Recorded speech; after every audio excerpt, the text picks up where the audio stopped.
So let's get this 540 business out of the way.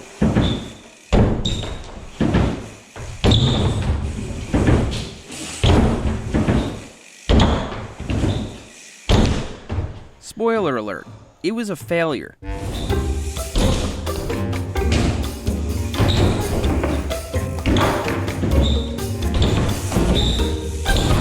In fact, I didn't even come close, and eventually the front wheel gave out. But it ain't over. We'll repair this bike and revisit the 540 another day. On to building stuff. Today, we're building an office, and for good reason. You see, Mrs. Bike Hacks was very patient back at Berm Creek, where this YouTube channel took over the yard, the garage, and an entire bedroom in the house. So here at Berm Peak, we're staying out of the house and non-wooded yard space. That leaves the woods and the garage. But if we want to build an office in here, there's one very big problem that needs solving. This place has a lot of reverb. Indeed, every week I record voiceovers like the one you're listening to right now. If we're to record them in here, it's going to take a lot more than gluing some foam blocks to the wall. But we still need a workspace, guest workspace, a place to keep riding gear, and a hangout area for downtime and possibly to film interviews.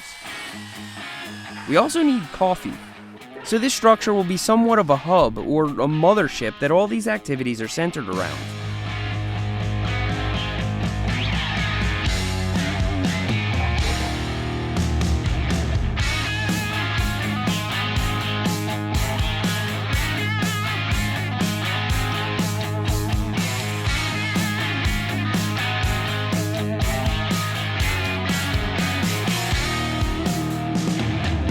The outside dimensions are 4 feet by 5 feet. Most of that will consist of a voiceover booth. The rest is for gear storage. Since this isn't a permanent outdoor structure, we don't need to fasten it to the floor or anything like that. Gravity should do a pretty good job of keeping it in place. Still, it needs to be somewhat solid to support all the things we'll be attaching to it.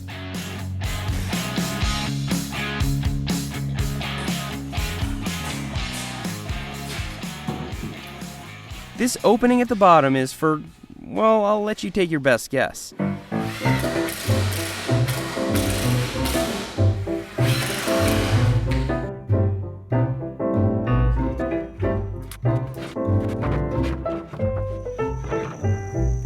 With the overall structure complete, we can move on to the staircase. I mean shelves. These are shelves. Since this is an office, I'll need someplace to put things such as coffee and coffee accessories. So this very deep shelving unit should provide plenty of storage. And the fact that this shelving unit does kind of resemble a staircase, that does not mean that this top part is a mezzanine. But in the off chance that someone climbs up to get an overhead camera angle, I'm installing a railing.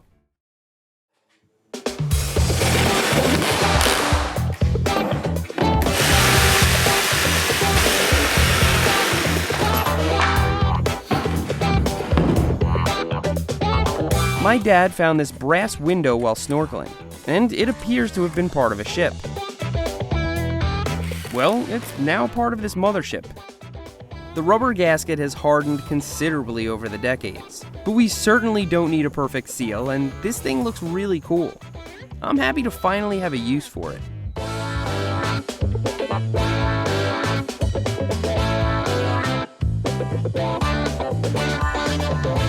Finally, out of slightly nicer plywood, I'm building a wraparound desk for my work area, and enough space to seat a guest or two.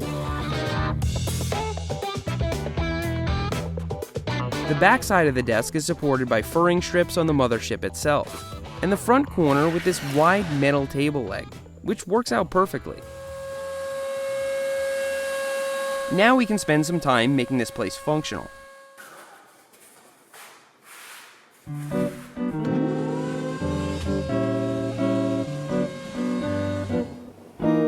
As you can see, the door to this voiceover booth is under the desk.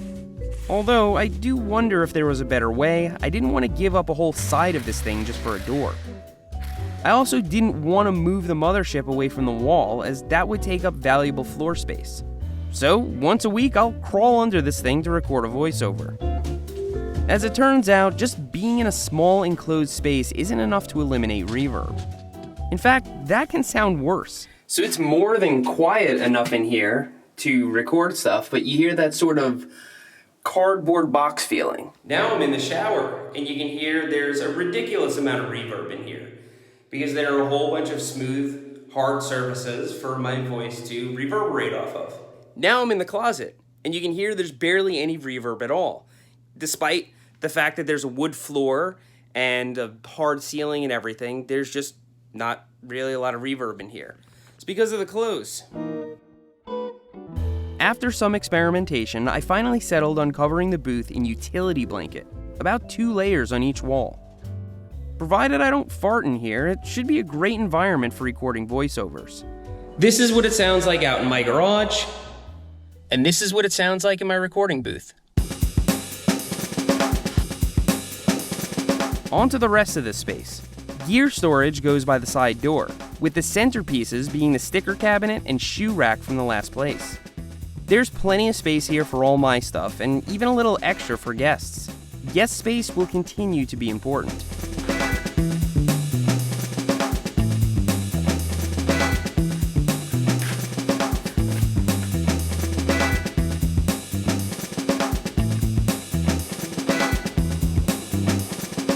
My workspace is on the far side of the wraparound desk. It consists of a 5K LG monitor and a 36TB RAID.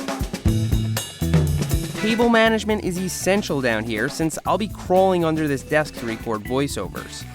With the Thunderbolt cables tied up and ready to go, I can just plop my laptop down here and work like normal. These days, I edit everything on my laptop. This is not only great for traveling, but also if I just feel like sitting someplace else.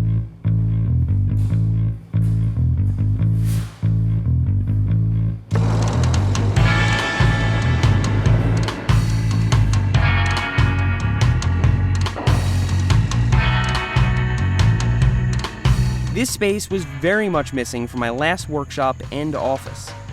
It'll come in handy when I have company over, need to take a long phone call, or just relax for a minute. The couch could also be used for an overnight guest, considering this place is climate controlled and insulated. I also plan to film interviews here in the coming months, so it could also be considered studio space. But we still need to install the power plant that propels this entire YouTube channel.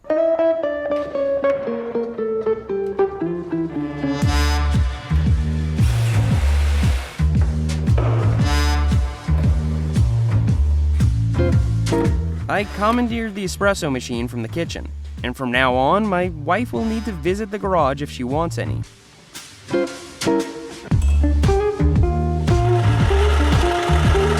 I'm not into beer and I don't like sweet soft drinks, but every morning I drink an iced Americano with no cream or sugar. If you've ever stayed with me, you probably had one.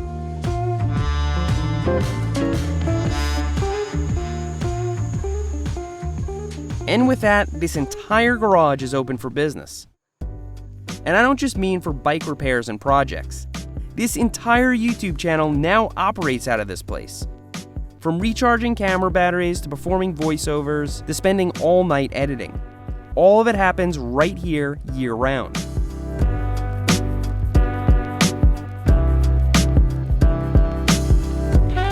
I'm excited to walk into this place every morning to start working. And what more could you really want from the place you spend the most time? My desk is right here where I can see the entire garage, and adjacent 2 big windows for natural light. I can work with the doors open or closed with the mini split controlling the climate.